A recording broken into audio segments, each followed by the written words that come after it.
Chairman, and say that Parliament has done fine work here. Mr. Chairman. I call the honourable member Stuart Nash. Thank you very much, Mr. Chairman. I think my colleague Rick Barker has outlined a lot of the rationale behind this, but I think what happens is we live in a society which is based on fairness. If one thing I've learned about New Zealand is we don't ask for much at all, Mr. Chairman, but it really annoys us if we think that we're being treated unfairly or people are getting away with stuff which they shouldn't get away with. And this is why I think I really back this, and I back my colleague Rick Barker in the words that he has said. Traffic fines are imposed for a reason. That reason is because the driver has broken the law. Okay? And as Rick Barker said, and as many of us know, we read about these characters in the paper who get arrested for something and they have, as Rick said, $40,000 worth of fines, or it might even be $400 worth of fines. But they act as if they're immune.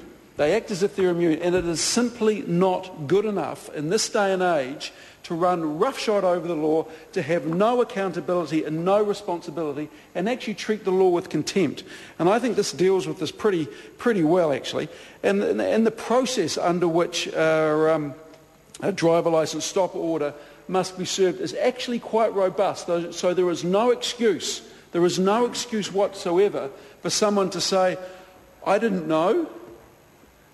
No one told me, because what happens, Mr. Chairman, is, first of all, a warning is served. And that warning is served. Now, I'm just to let people know where we're at. I'm talking about Clause 43, 31, 91AB. Down the bottom there, ways in which warning notice or driver's licence stop order must be served. So this is a legislative requirement. What must happen is an employee or an agent of the Ministry of Justice, so we're talking about a policeman or a bailiff, I assume, must actually deliver the notice personally to the defendant, or, if the defendant refuses to accept it, then all reasonable care has been delivered, or they may deliver it to the defendant's place of residence and give it to another person who appears to be over the age of 14. This is a warning. Okay, this is a warning. That is what can be done. It can be left at the place of residence, but these people are under no illusion that they have been given a warning. But then they have the ability to pay. Okay? They have the warning, there's a decision, goodness me, I need my licence for work or whatever, so pay up. Pay up. You've done wrong, take responsibility. Not you, Mr. Chairman, I'm sorry. The person has done wrong, so they must pay up, because that is their contribution to society, and it's about taking responsibility. It's about time. It is about time that some of these people really took responsibility for their actions. So they've got 14 days. Oh, believe me, Mr. Kohler, the Labour Party believes in individual responsibility more than the National Party. We believe that it is about time people from the very top, whether they be dairy farmers paying tax or whether they be people who have broken the law on a motorbike, that they must take responsibility for their actions and pay up. But they've got 14 days, okay? So someone has received a warning. They have 14 days to go down there and write a cheque. It's how it doesn't bounce. Pay that fine, and there it goes. The stop order will not take place. No problems whatsoever. No problems whatsoever, which is only fair. But after 14 days,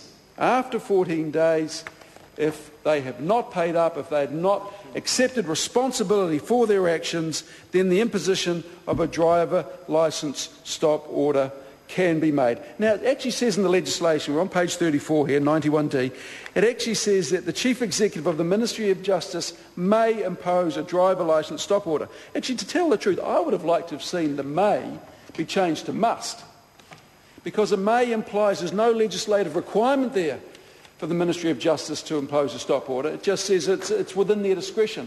If it's a must, then it means there's a legislative requirement. And I think that would have really sent a very strong message. There'd be no excuse then. There'd be no excuse. And there may be a little bit of wiggle room there because, 14 days is up. Well, should we take it out to 15? And maybe that's the reason for the may.